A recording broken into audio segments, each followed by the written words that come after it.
Pada kesempatan kali ini, saya akan membahas tentang analisis kelayakan finansial ekonomi. Analisis kelayakan finansial ekonomi terdiri dari net present value, benefit cost ratio, internal rate of return, ekonomi internal rate of return, payback period, dan life cycle cost analysis.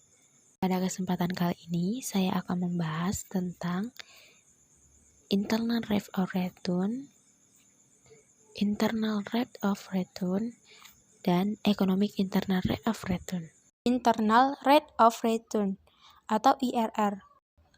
Metode internal rate of return pada dasarnya merupakan metode untuk menghitung tingkat bunga yang dapat menyamakan antara present value dari semua aliran kas masuk dengan aliran kas yang keluar dari suatu investasi proyek. Maka pada prinsipnya metode ini digunakan untuk menghitung besarnya rate of return yang sebenarnya.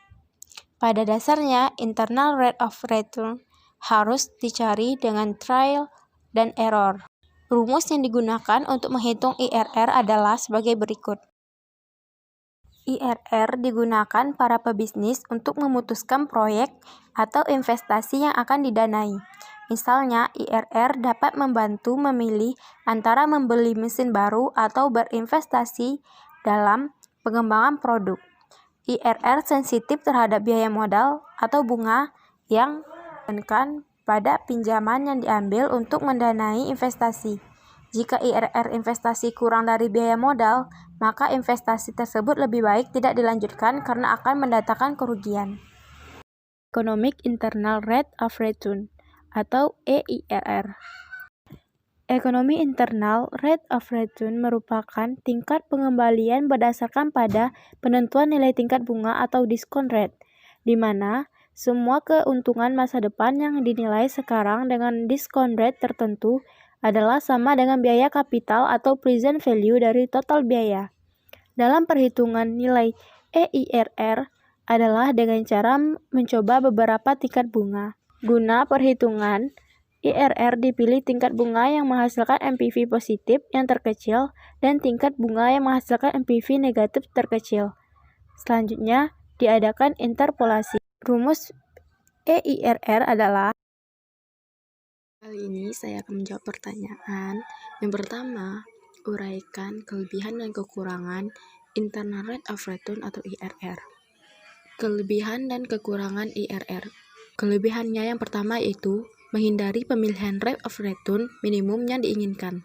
Yang kedua, memperoleh rate of return yang sebenarnya. Yang ketiga, berdasarkan preferensi rate of return yang sebenarnya bukan sekedar selisih NPV. Yang keempat, tidak memiliki beban untuk menginvestasikan kembali seperti apa yang digambarkan pada metode NPV. Kekurangannya yang pertama yaitu lebih rumit, terutama jika aliran kas bersih tidak sama dengan setiap periode. Yang kedua, harus menggunakan analisis sensitivitas. Pertanyaan yang kedua yaitu, jelaskan apa yang dimaksud dengan analisis payback period.